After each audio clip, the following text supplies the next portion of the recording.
Bom dia. Que a graça e a paz do Senhor Jesus Cristo seja em sua vida, no seu lar, em seus negócios. Quero agradecer a Deus por permitir entregarmos nossas primícias a Ele e juntos desfrutarmos de mais um dia dessa palavra que se encontra na carta de Tiago, capítulo 1, nos versículos 5 e 6, que diz: Ora, se algum de vós tem falta de sabedoria, peça a Deus, que a todos dá liberalmente e não censura. E lhe será dada. Peça, porém, com fé, não duvidando, porque aquele que duvida é semelhante à onda do mar, impelida e agitada pelo vento. Ainda que declaradamente está explícito a busca pela sabedoria, e isso tem a ver com a nossa fé, quero explanar um pouco sobre esta conduta que nos leva a viver de uma maneira contrária à do que achamos. A fé tem uma inimiga declarada, a dúvida.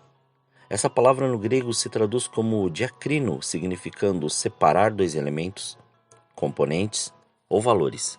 Também sugere hesitação entre esperança e medo. Dúvida gera conflito e incerteza. Fé não habita onde houver dúvida.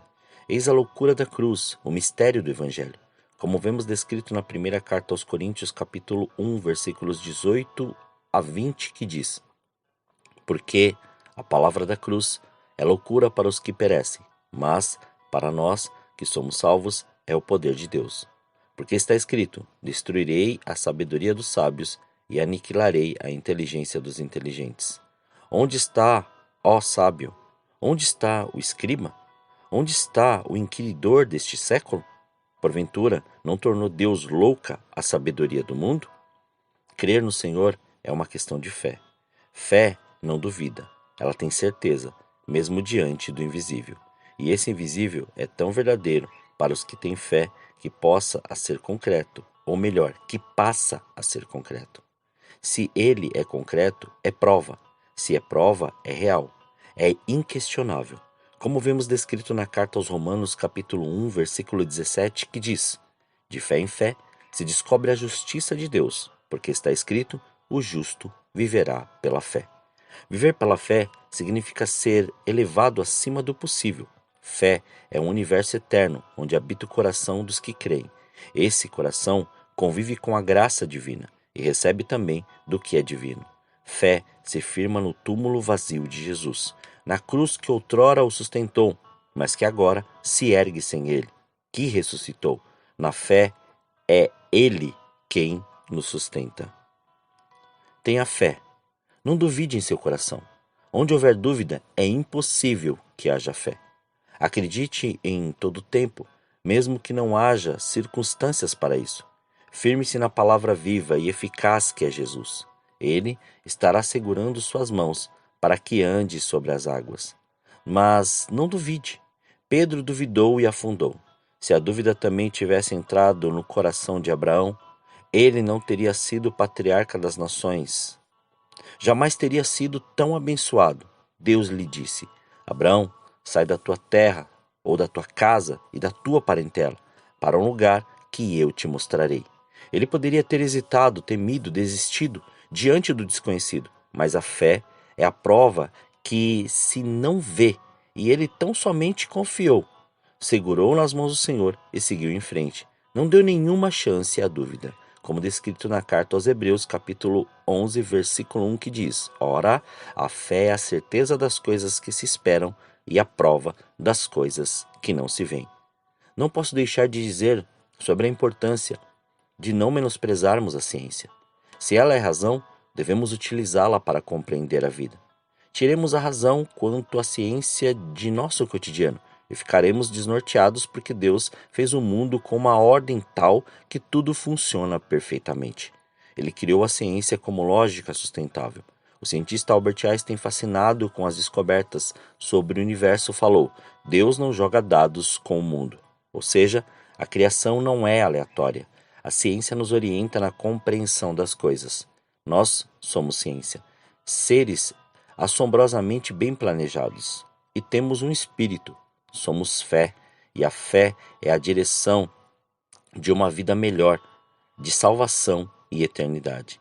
Em assuntos de fé, não cabe dúvida. Em assuntos de ciência, ela é necessária. A dúvida se move ou move a novas pesquisas.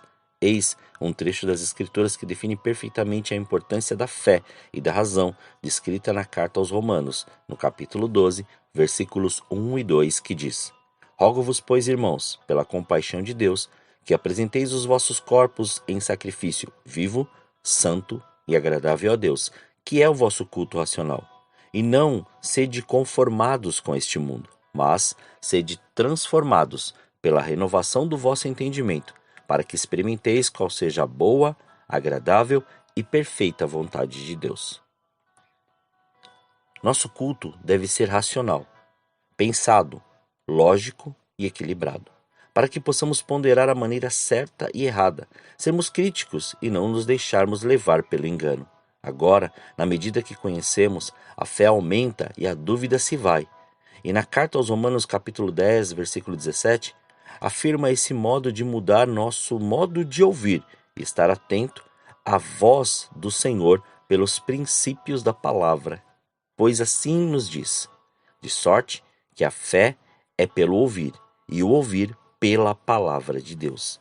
Essa é a fé que não duvida, aquela que conhece a Deus. Conhecer a Deus é não duvidar de que Ele sempre fará o melhor por nós.